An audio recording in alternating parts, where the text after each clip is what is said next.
Dr. Moody wrote 720 Snapshot after earning his doctorate degree in strategic leadership.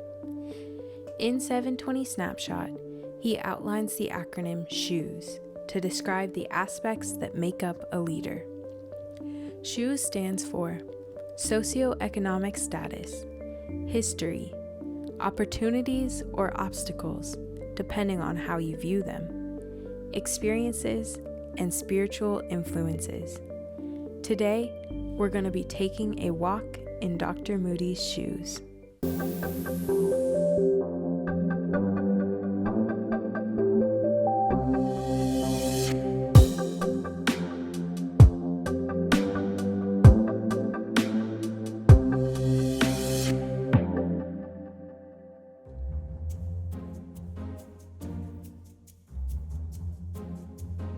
After selling his home, Dr. Moody and his family returned back to Austin to live for over a year in the old Praise Tabernacle building, which would now be renamed The Rock Austin. My name is Tamara Vila. I am a member of the Rock ATX. The first day that we started ministry together, we both ended up at the church on MLK, and we found ourselves a bit displaced. So we had a couple of adventures at the Rock ATX on Martin Luther King Boulevard. We had First Lady Moody, Pastor Moody, myself, Charlotte, Charles, and Chase, because Chancellor was not here yet. Then when Tammy moved in, there was Tammy and Wayne and Caleb. One night we were getting ready for bed. The kids had already been put to bed. And Dr. Moody, I thought, had gone outside to do something. In actuality, he was in the bathroom. So I heard this bang, bang, bang, bang, bang, bang on the window. I opened the blinds thinking it's Dr. Moody, needing me to let him back in. So I'm looking, and there's not Dr. Moody. There's this dude, hey, let me in, bam, bam, bam, let me in. I said, Charles, there's somebody at the window. He comes running, Fisher, close the blinds. I'm like, but he's banging on the window. So the guy's banging. He said, ma'am, I see you in there. I see you moving. I see y'all. God told me to come here. I'm here to get saved. And I gave my life to Christ, and I'm coming to get baptized, and God showed me a light. He said, I followed the star. There's a star. And I followed the star, and the star led me to this building. I know y'all in there. Come baptize me. He was banging on the window and yelling, and we were like, oh my God. One of our former elders was there. So we called one of the elders, and so he goes and he talks to him. Well, the man wants to be baptized. The elder said, I'm gonna go baptize him. He's like, okay, so we're all looking out the window. He goes outside, he gets the water hose. So this elder took the man to the spigot behind the church and got the water hose and baptized the man. That man began to rejoice and shout, and the police pulled up and took him away. And he was praising all the way to the car. And as they drove away, he just wanted to be baptized. While there were obstacles in his current living situation, there were also obstacles in his current leadership. You know, he tells the story of what's now the infamous Taliban meeting. We were in a meeting with a group of, at that time, elders, and they told him, one, we're tighter with each other than we are with you. And they said, we could be the Taliban and you would never know. And he said, cool, everybody take a look around. Everybody look around. Just know this is the last time you'll ever see this group of people together. He never met with that group of people ever again. And then at that point in time, he started meeting with me. And I was in meetings. And, now, it's Elder Rutley now, but back then she was just Shantice. I remember him making a point of the pulpit on a Wednesday night where he talked about what was not going to happen, what they were not going to do, right? You can't do this. I'm an elder. You're not an elder here. Goodbye. He immediately called us in to begin to do work. It was no longer a discussion about what they did or did not do. He made things work.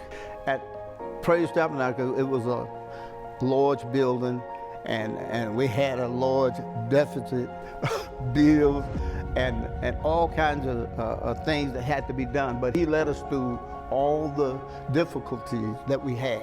He's had to overcome all kind of obstacles to be the kind of man that he is.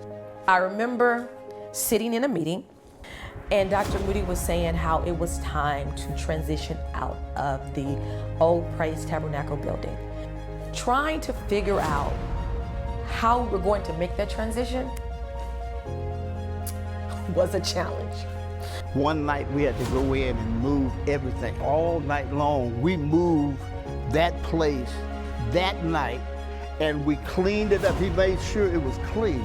Dr. Moody is not the type to stand still. He listened to the voice of God and took his ministry on the move. We went into Clay Madison. That's what we did. We would go to the storage unit, get the sound system, get whatever supplies we needed, set up shop, and we actually had service there. Whatever we needed to do, we did it. And so Dr. Moody was definitely a great leader. After Clay Madison, our next transition was the Marriott Hotel in Round Rock. We didn't leave MLK without a place to go. So we found a spot in Round Rock that was going to be our permanent location, but we had to wait. This again was just a short period of time. The man of God always had a plan. It was temporary. Knowing that J1 was our ultimate destination, we went from the hotel to one day the hotel wasn't available for Easter service. We said, oh, we're gonna have service. We had Easter in the park. We reserved the Wells Branch Park and we had a full out blown Easter service to the point we had skits, we had food, we did it big. It was supposed to rain that day, but you know what? It didn't rain. And we had the biggest turnout and people were everywhere and people gave their lives to Christ. We went from the park to a real estate building, all the while again knew that J1 was our ultimate destination. So we were actually at one of the smaller facilities within the Hester's Crossing little shopping strip. We were so close to our destination, but they were not ready for us because the other occupants there pretty much destroyed the facility before us coming in. But while God was turning it around for our good, we were in the A facility. We did that for a minute. But when the A facility, the smoke got too much for us, the property owner allowed us to use Flick's Brew House. Now, who has church in a movie theater? The Rock, under Dr. Charles A. Moody, because we understood that we had vision, where we had a destination, that we knew that God was taking us somewhere. We did J1 for 5 years. Do you think that was the be-all, end-all? That was just part of the vision. That wasn't the end.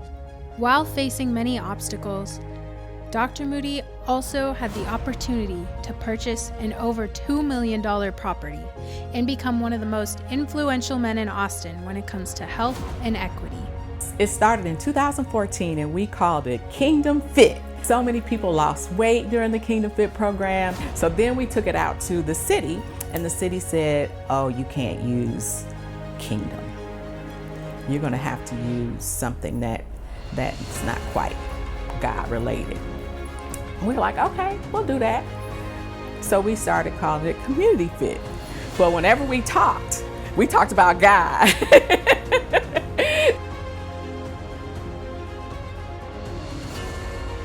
Right now, we work with the University of Texas, we work with Travis County, we work with the Healthcare District, we work with NASA. NASA, I mean, who doesn't want to work with NASA, right?